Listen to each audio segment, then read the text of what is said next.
Shots on target രണ്ട് ടീമുകളും 2 വീതം. ഷോട്ട്സ് അതായത് ഗോൾ വല ലക്ഷ്യമാക്കി അല്ലാതെ നൽകിയ ഷോട്ടുകൾ അർജന്റീന 8, ഇക്വഡോർ 9. മറ്റൊരു കണക്കൂടി പറയാം. പാസുകൾ 374 അർജന്റീന, 355 ഇക്വഡോർ. ഇന്ന് അർജന്റീന സെമി ഫൈനലിൽ എത്തിയെങ്കിലും ഈ വിജയത്തിന് നമ്മൾ പ്രതീക്ഷിച്ച അത്ര ഒരു സുഖം പോരാ. ഈ വിജയത്തിന് ഒരു മാറ്റം ഇല്ല എന്നതിനപ്പുറം മഹേഷ് ഒരുപാട് ആശങ്കകൾ ബാക്കിയാക്കിക്കൊണ്ടാണ് ഇപ്പോൾ അർജന്റീനയുടെ ഈ ടീം സെമിയിലേക്ക് മുന്നേറിയിരിക്കുന്നത്. ആകെ കൂടി ആശ്വാസത്തിന് ഒറ്റ വകയുള്ളൂ. ആശ്വാസത്തിൻ്റെ പേര് എമിലിയാനോ മാർട്ടിനസ് എന്നതാണ്. ആ ആശ്വാസം എന്ന് പറയുന്നത് പണ്ടൊക്കെ മെസ്സി ആദ്യം തന്നെ അത് പെനാൽറ്റി ഷൂട്ടൗട്ടിലേക്ക് മത്സരം നീങ്ങുന്നു. മെസ്സി വന്ന ആദ്യത്തെ കിക്ക് പുറത്തേക്ക് പോയാൽ പിന്നെ തീർന്നു, ആ ടീമിൻ്റെ കഥ തീർന്നു. പിന്നീട് പിറകെ വരുന്നവരൊക്കെ പുറത്തേക്കോ ബാറിലേക്കോ ഗോൾ കീപ്പറുടെ കയ്യിലേക്കോ ഒക്കെ അടിച്ചു കൊടുത്താൽ മത്സരം തുലയ്ക്കുന്ന ഒരു ഗതകാലം അർജന്റീനയ്ക്കുണ്ട്. അതിൽ നിന്ന് മാറി ഇപ്പോൾ ലയണൽ മെസ്സി കിക്ക് പാഴാക്കിയാലും ഗോൾ ബാറിന് കീഴിൽ ഒരു വിശ്വാസമുണ്ട് എന്നുള്ള ഒരു ആത്മവിശ്വാസം അവർക്കുണ്ട്. ആ ആത്മവിശ്വാസത്തിൻ്റെ പേരാണ് എമിലിയാനോ മാർട്ടിനസ്. ഇന്നിപ്പോൾ സോഷ്യൽ മീഡിയയിൽ നിറയെ കണ്ടു, നിങ്ങൾക്ക് അർജന്റീനയെ വേണമെങ്കിൽ മുഴുവൻ സമയത്ത് നിങ്ങൾക്ക് അർജന്റീനയെ വേണമെങ്കിൽ തോൽപ്പിക്കാം, പക്ഷേ മുഴുവൻ സമയം കഴിഞ്ഞ് പെനാൽറ്റി ഷൂട്ടൗട്ടിലേക്ക് വന്നാൽ എമിലിയാനോ മാർട്ടിനസിന് മുന്നിൽ നിങ്ങൾക്ക് കീഴടങ്ങേണ്ടി വരും എന്ന് ആരാധകർ നിറയെ ഷെയർ ചെയ്യുന്ന ഇന്നത്തെ ഒരു ക്യാച്ച് വേർഡാണത്. അപ്പോൾ എമിലിയാനോ മാർട്ടിനസ് ഒരു ഒറ്റ പ്ലസ് പോയിന്റ്, ഒരു ഏക ആശ്വാസം എമിലിയാനോ മാർട്ടിനസ് മാത്രമാണ്. അതിനപ്പുറത്തേക്ക് ഇന്നത്തെ മത്സരം അർജന്റീനയ്ക്ക് ബാക്കിയാക്കുന്നത് നിറയെ ആശങ്കകളാണ്. എന്താണ് ഇന്ന് ആ ടീം കളിച്ചത്? ഏതാണ് ആ ടീം? ഇന്നിപ്പോൾ ഇക്വഡോറിന് ഇറങ്ങിയ ടീം ഏതാണ്? ലോക ചാമ്പ്യന്മാരാണ്, കോപ്പ ചാമ്പ്യന്മാരാണ്. ലയണൽ മെസ്സി അതിൻ്റെ മുൻനിരയിലുണ്ട്. 4-4-2 ഫോർമേഷനിൽ എന്ന് വെച്ചാൽ മധ്യനിരയിൽ 4 പേർ. ആ മധ്യനിരയിൽ 4 പേർ എന്ന് പറഞ്ഞാൽ ഡിപ്പോളും എൻസോ ഫെർണാണ്ടസും മക്കാലിസ്റ്ററും ആ ഒരു ത്രയം ഉണ്ടല്ലോ, മിഡ്ഫീൽഡ് ത്രയം. ആ ത്രയമാണ് ലോകകപ്പിൽ ആ ലോക കിരീടം നേടുന്നതിൽ അർജന്റീനയ്ക്ക് നിർണായക പങ്കുവഹിച്ചൊരു ത്രയമാണത്. ആ ത്രയമൊക്കെ ഇന്ന് എന്താ അവർക്കിടയിൽ ഒരു വല്ലാത്തൊരു എന്താ പറയുക ഒരു ബന്ധം ഉണ്ടായിരുന്നു, ഒരു കണക്ഷൻ ഉണ്ടായിരുന്നു. ആ കണക്ഷനൊക്കെ എവിടെ പോയി എന്ന് ചോദിച്ചു കഴിഞ്ഞാൽ അതിനൊരു ആശങ്ക നിറഞ്ഞ ഉത്തരം അത് എൻസോ ഫെർണാണ്ടസൊക്കെ എന്താണ് ചെയ്യുന്നതെന്ന് തോന്നിപ്പോകും നമുക്ക്. എൻസോയുടെയും ഡിപ്പോളിൻ്റെയും ഒക്കെ മിസ്പാസിൻ്റെ അയ്യര് കളിയാണ്. നമ്മൾ ഇപ്പോൾ ഡിപ്പോളിൻ്റെ കാര്യം പറയുകയാണെങ്കിൽ ഈ കോപ്പയിൽ ഫസ്റ്റ് കളി മുതൽ ഇന്ന് ക്വാർട്ടർ ഫൈനൽ വരെയുള്ള എല്ലാ കളികളും അയാൾ ഫോം ഔട്ടാണ്. ഡിപ്പോള് മിസ്പാസിൻ്റെ അയ്യര് കളിയാണ്. ഒരൊറ്റ ആക്യുറസി എന്നൊക്കെ പറഞ്ഞു കഴിഞ്ഞാൽ അത് ഡിപ്പോളിൻ്റെ കാര്യത്തിൽ ഈ കോപ്പയിൽ നമ്മൾ ഒരു 50% മുകളിൽ ഇപ്പോൾ ഒരു ആക്യുറസി കാണുന്നില്ല. എന്നിട്ടും ഈ ഡിപ്പോളിനെ ഫസ്റ്റ് 11-ൽ കളിപ്പിക്കുന്നു സ്കലോണി. എന്തിനെന്നുള്ള ചോദ്യം അവിടെ ആളുകളുണ്ട്, പുറത്തിരിപ്പുണ്ട്. ഇതിലിപ്പോൾ എനിക്ക് പേഴ്സണലി മനസ്സിലാക്കുന്നിടത്തോളം ഇപ്പോൾ വേൾഡ് കപ്പ് നേടിയ ഒരു ടീമാണ്. ആ ടീമിൽ വലിയൊരു മാറ്റമൊന്നും പൊളിച്ചെഴുത്തൊന്നും വേണ്ട എന്നുള്ളൊരു അന്ധവിശ്വാസത്തിൻ്റെ പുറത്തായിരിക്കണം ഈ സ്കലോണി ടീമിനെ തന്നെ വെച്ച് പരീക്ഷ. ഒരു നിക്കോ ഗോൺസാലസ് ഒക്കെ ഒരു സൈഡിൽ കളിക്കുന്നുണ്ട്.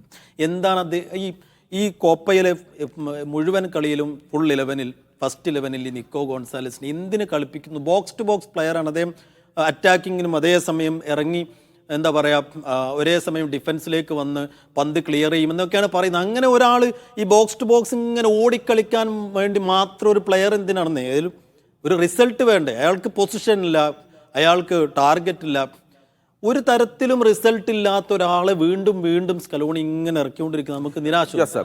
സൈഫു ഈ പറയുന്നതോടൊപ്പം തന്നെയാണ് നമ്മൾ വലിയ പ്രതീക്ഷയോടെയാണ് ലയണൽ മെസ്സിയുടെ പ്രകടനം കാത്തിരിക്കുന്നത്. കഴിഞ്ഞ മത്സരത്തിൽ നമുക്കറിയാം അദ്ദേഹത്തിൻ്റെ പരിക്കിന് ശേഷം ഒരു മത്സരത്തിൽ നിന്ന് മാറി വന്ന ശേഷം ഇന്നൊരു പക്ഷേ അദ്ദേഹത്തിൻ്റെ നിഴല് മാത്രമാണ് നമ്മൾ ഇന്ന് ഗ്രൗണ്ടിൽ കണ്ടത്. അദ്ദേഹത്തിലേക്ക് പന്ത് കൃത്യമായി എത്തുന്നില്ല.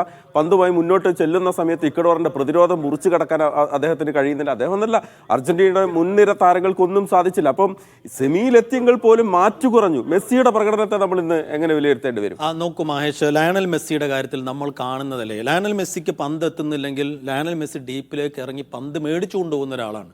അപ്പോൾ ഇന്ന് പക്ഷേ കഴിഞ്ഞ മത്സരങ്ങളിലൊന്നും അധ്വാനിച്ചോ അല്ലെങ്കിൽ മെനക്കെട്ട് കളിക്കുന്നോ അല്ലാത്തൊരു മെസ്സിയെ നമ്മൾ കാണുകയാണ്. അദ്ദേഹത്തിന് കാര്യമായ ആരോഗ്യ പ്രശ്നങ്ങൾ ഉണ്ടെന്ന് നമ്മൾ നിരാശയോടുകൂടി തിരിച്ചറിയേണ്ട ഒരു ഘട്ടമായി എന്ന് മനസ്സിലാക്കുന്നു ഞാൻ. അദ്ദേഹം പൂർണ്ണമായും ഫിറ്റല്ല.